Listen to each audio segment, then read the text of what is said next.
warahmatullahi wabarakatuh. Sombong itu kafir ya. Nabi Muhammad bilang begini, jangan menghayal masuk sorga ketika di dalam hatimu menyimpan kesombongan sekalipun seberat atom. Lan yadkhula ahadukumul jannata man kana fi qalbihi mithqalu habbatin minal kibriya. Kenapa?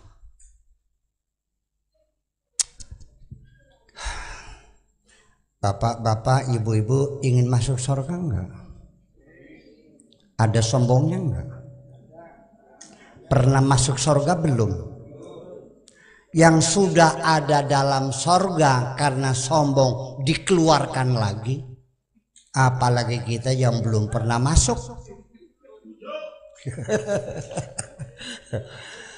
Oke. Kenapa?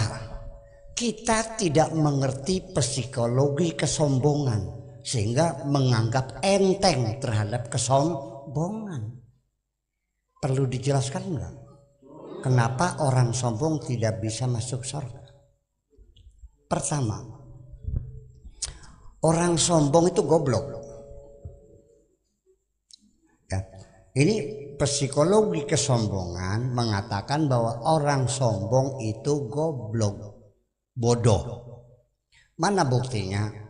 Ketika ditanya apa sebabnya kamu merasa lebih baik dari Adam, iblis mengatakan engkau buat dari api, Adam engkau buat dari tanah. Jadi menurut persepsi iblis bahwa api lebih baik dari tanah. Sekarang saya tanya kepada bapak-bapak dan ibu-ibu, baik tanah apa baik api?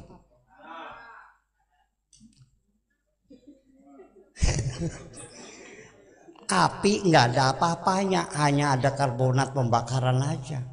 Di dalam tanah segala macam unsur mineral ada. Jadi baik mana? Baik tanah. Berarti iblis pinter enggak? Goblok kan? Satu. Oke, udah. Yang kedua, sebetulnya yang enggan bersujud pada Adam bukan iblis saja. Semua makhluk Allah juga keberatan sebetulnya, Mak.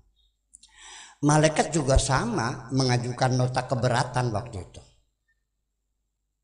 Kenapa? Karena bilangnya begini, ataj'alu fiha man yufsidu fiha wa yasfikud dima wa nahnu nusabbihu bihamdika wa nuqaddisu lak. Untuk apa bikin Adam yang nantinya akan banjir darah, melakukan kerusakan, merusak bumi ini? Apa enggak cukup dengan kami saja yang selalu bertasbih? Kata malaikat. Ini nota keberatan apa nota persetujuan? Keberatan kan? Oke. Allah merespon makhluknya yang keberatan itu. Akhirnya apa? Oke, aku buktikan. Akhirnya Adam itu disekolahkan lagi oleh Allah, disuruh pesantren lagi di pondok pesantren Cadang Pinggan di Pakai Sakur di sana. Diajarin nahu, soroh, balaghah, mantiq, arud, qafiyah sampai pinter. Wa 'allama Adamal asma'a kullaha. Allah ngasih pelajaran ilmu kepada Nabi Adam sampai dia pinter. Setelah pintar, suma'aradahum 'alal malaikati, dipersandingkan di depan malaikat. Faqala ambiuni bi asma'i haula'i in kuntum shadiqin. Ayo malaikat, kamu dulu merasa keberatan sujud Adam, sekarang yo kita sayembarakan, kita sandingkan. Ayo, ini apa? Enggak tahu. Ini apa? Enggak tahu. Ini apa? Enggak tahu. Qalu subhanaka la ilma lana illa ma 'allamtana. Itu malaikat mengatakan tidak tahu. Sehingga Allah pun mengatakan alam aqul lakum inni a'lamu ma la ta'lamun.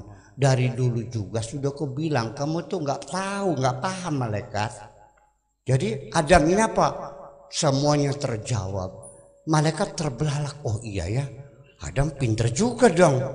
Baru malaikat itu menyadari bahwa Adam lebih unggul dari malaikat. Fasajadu, maka mereka bersujud. Apa iblis? Tetap tidak mau bersujud. Aba wastakbara, tetap bersikukuh, aku lebih hebat. Tadi pertama, orang sombong itu goblok ya. Nomor kedua, orang sombong itu tidak pernah mengakui kelebihan orang lain, walau bagaimanapun tidak. Betul nggak? Nah, sudah. Setelah demikian, ya sudah iblis, kalau kamu tidak mau sujud, ya sudah, pergi dari sini, keluar. Diusir dari surga. Apa ya jawabannya? Sambil bertolak pinggang dengan mata melotot, bilangnya, oke Tuhan, aku keluar. Iblis menyesal nggak? Jangan berharap orang sombong menyesal. Iblis minta maaf nggak? Terlalu sulit orang sombong untuk meminta ampun, meminta maaf. Nah, udah paham maknanya sombong? Sampai dia pun mengancam Tuhan, aku keluar asalkan permintaanku kau kabulkan. Nah, bergeni dengan Tuhan. Oke, yang penting kamu keluar dari sini. Oke, saya keluar. Minta apa? Anzirni, panjangkan umur. Kata Allah, oke, aku kabulkan. Innaka minal munzarin. Engkau panjang umur sampai kiamat. Bayangkan, kayak apa orang sombong, ngelawan terus. Sudah cepat keluar. Satu lagi, kata malaikat, izinkan aku menggoda manusia seluruhnya biar masuk neraka bersamaku ini. Orang sombong dendamnya nggak kepalang tanggung. Oke, paham maknanya sombong? Qala fa bi'izzatika la ughwiyannahum ajma'in. Akan ku goda semuanya itu. Kata Allah, silakan keluar, ku kabulkan semuanya. Yang penting jangan terlalu lama nongkrong di surga. Out sunai. Jadi ini kita pelajaran bahwa iblis itu ternyata menggoda kita itu legal, punya surat izin menggoda, punya SIM dari Tuhan. Jangan sembarangan makan. Dia juga resmi, Bang. Sudah paham dendamnya kayak apa? Sampai sekarang dendam kesumat iblis tidak akan pernah puas kecuali semua ini masuk neraka bersamaku. To be or not to be, harus masuk neraka bersama-sama. Bayangkan, sudah paham gawatnya kesombongan? Udah paham? Jadi pantas gak Kanjeng Nabi mengatakan jangan mimpi masuk surga orang yang sombong itu? Itulah kira-kira seperti itu. Nah, adapun soal kafir itu sendiri sebetulnya apa? Orang beragama lain itu tidak disebut kafir kalau agama itu tidak memusuhi Kanjeng Nabi. Yang disebut kafir itu yang memusuhi Kanjeng Nabi, baik musyrik, baik majusi, baik Yahudi, baik Nasrani. Kalau mereka sekedar tidak percaya tapi masing-masing saja, tidak disebut kafir. Yang kafir itu yang memusuhi Kanjeng Nabi.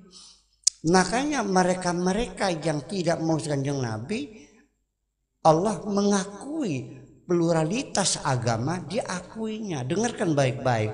Innalladzina amanu walladzina hadu wan wasabiuna wan nasara wal majus walladzina asyraku innallaha yafsilu bainahum yaumal qiyamah. Sesungguhnya orang beriman, orang Yahudi, orang Sabiun atau Paseban, orang Nasrani, orang Majusi, orang musyrik, nanti siapa yang selamat? Kata Allah, Allah yang memutus nanti di hari akhirat. Artinya mengakui pluralitas agama. Saya tidak mengatakan agama sama, punten, jangan salah tafsir. Saya tidak mengatakan agama sama, saya beragama Islam, saya yakin Islam, tetapi persoalan sorga kita tidak bisa memastikan, karena itu mutlak hak prerogatif Allah Subhanahu wa Ta'ala. Itu saja persoalan saya. Jadi orang kafir itu sebetulnya apapun kata kafir harus kita maknai dengan sebenarnya. Begini, hadis Nabi mengatakan ini, kadal fakru an yakuna kufran. Pernah dengar? Kadal fakru an yakuna kufran, bahwa kefakiran itu mendekati kekufuran. Oke. Fakir mendekati kufur. Itulah makanya para mubalik mengatakan umat Islam harus kuat, umat Islam harus kaya, umat Islam harus berkecukupan, karena kefakiran dekat dengan kekufuran. Begitu ya? Oke, sekarang saya tanya, apakah ketika orang itu setelah kaya, apa lebih jauh dari kufurnya daripada orang miskin? Apakah orang kaya lebih jauh dari kufur daripada orang miskin? Ternyata Allah menginformasikan bahwa orang kaya lebih dekat kepada kekufuran.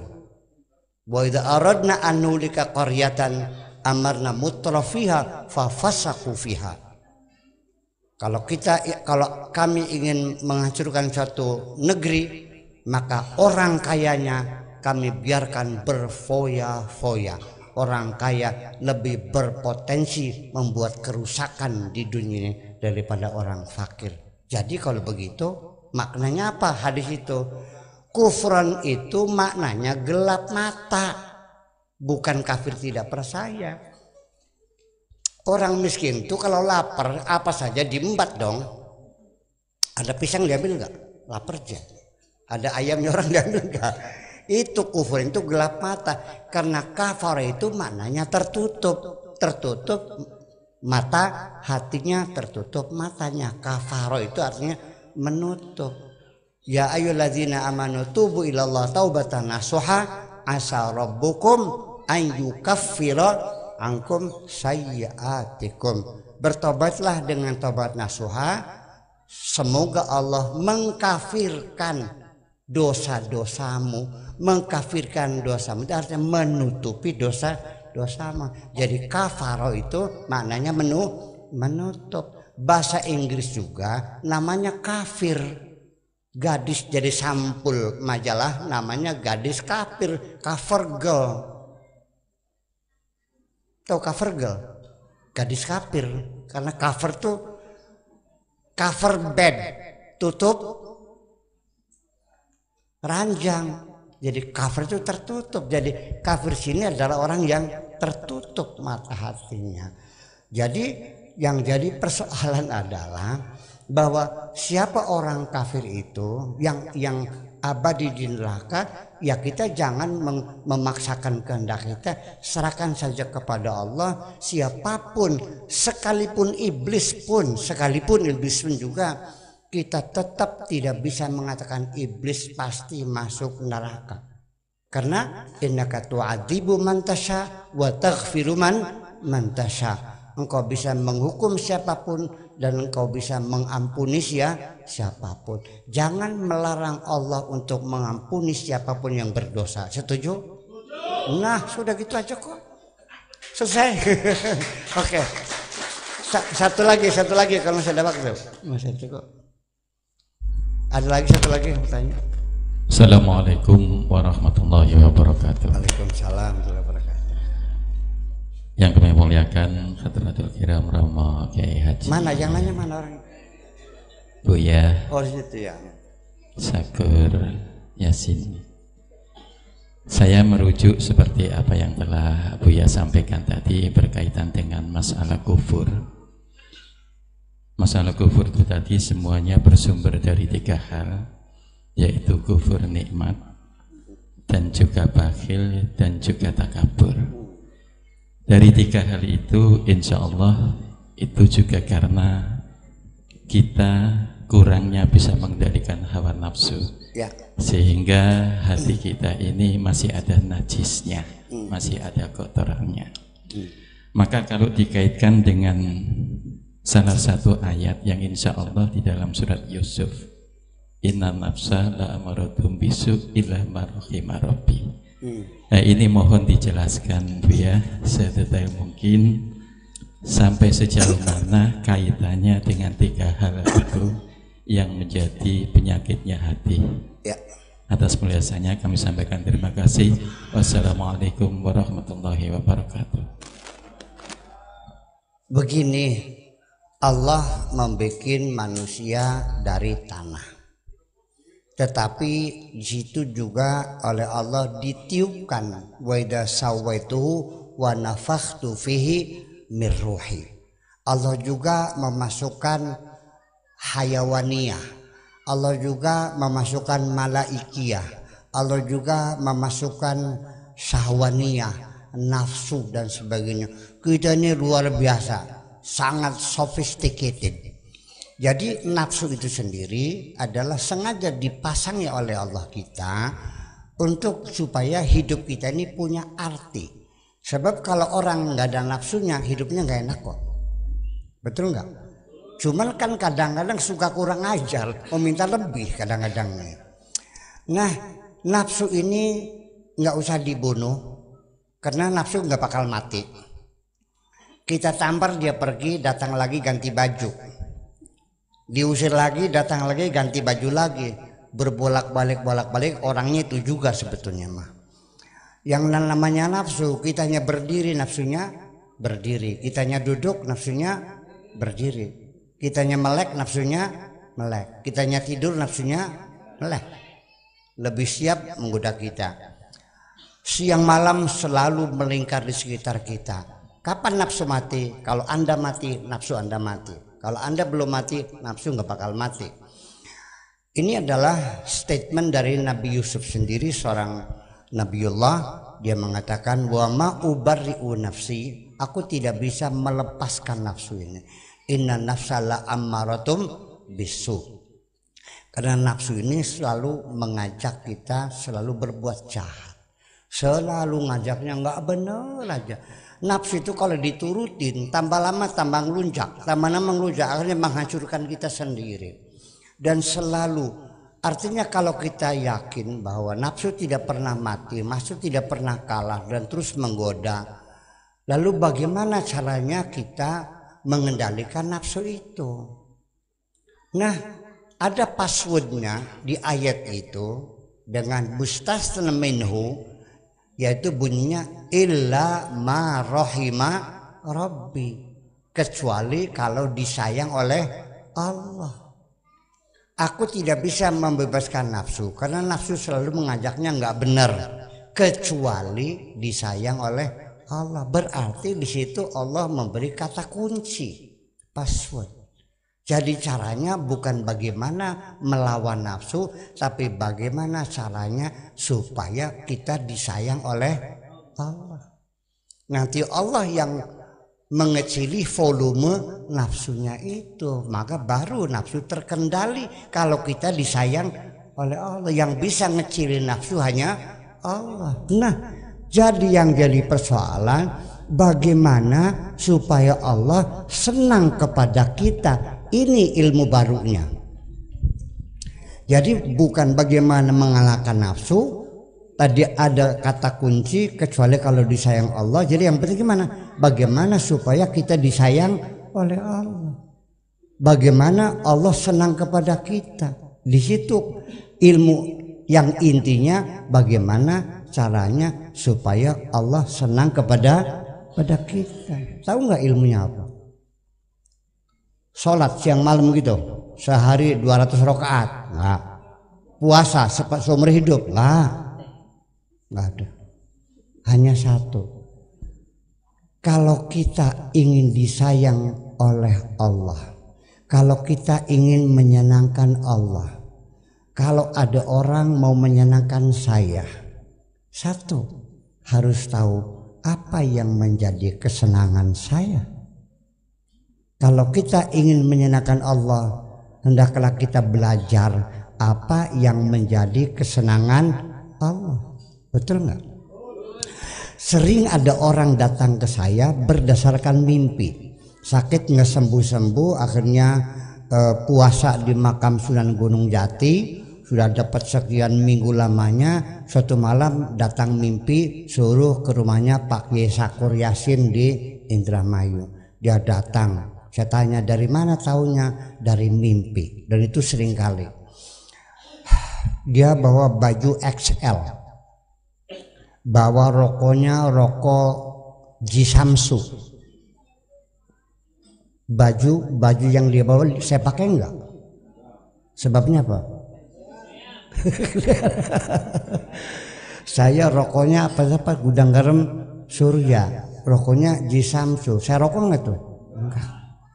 Berarti dia ingin menyenangkan saya, tapi dia tidak tahu apa yang menjadi kesenangan saya. Gagal. Nah makanya sok bertanya, ya Allah, apa yang paling engkau senangi? Pengen tahu nggak? Yang paling disenangi Allah adalah ketika engkau selalu senang apapun diberi oleh Allah. Itu. Masuk akal nggak?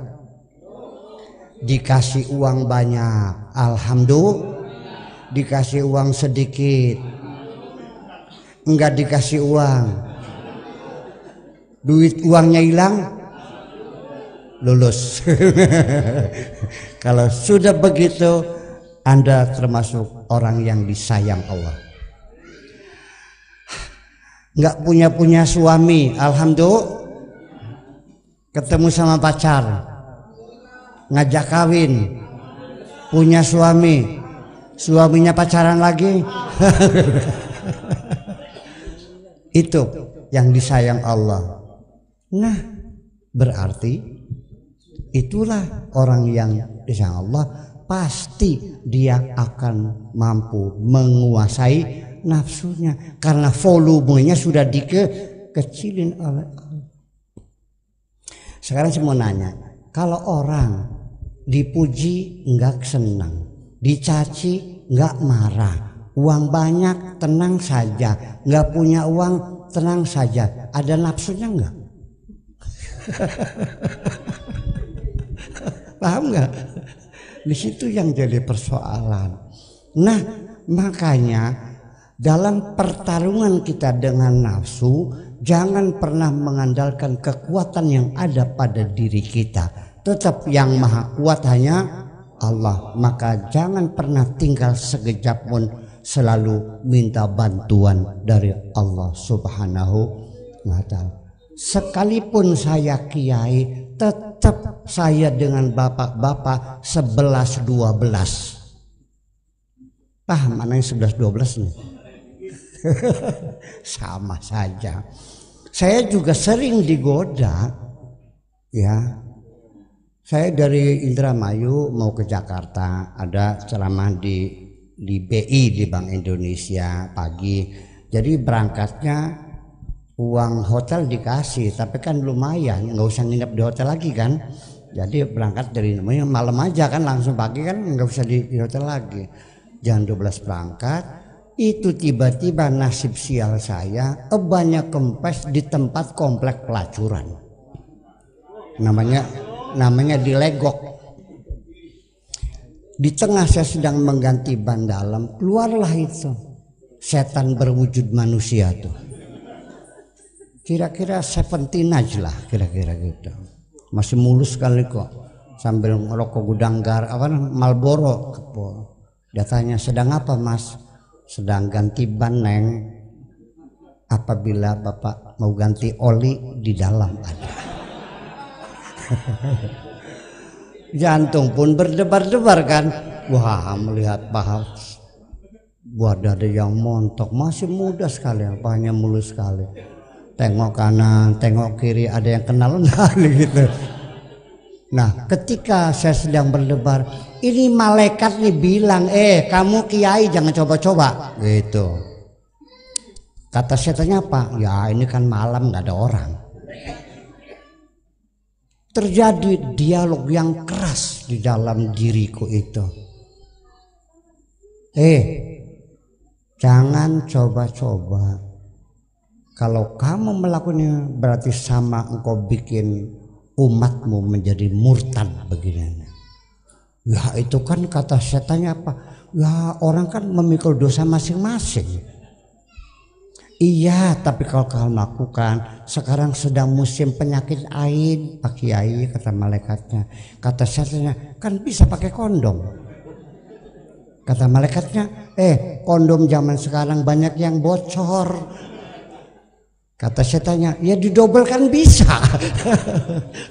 Bayangkan, di tengah perdebatan itu, pertengkaran sengit itu, ketika makanya saya ingin mengatakan, ketika pertempuran dalam dirimu yang sengit itu, ketika Anda merasakan hampir Anda kalah dalam pertempuran, tolong jangan malu, jangan segan, segera menjeritlah, panggillah Tuhanmu. Itu, ya Allah, tolonglah aku lemah, aku tidak bisa berbuat apa-apa kecuali pertolonganmu.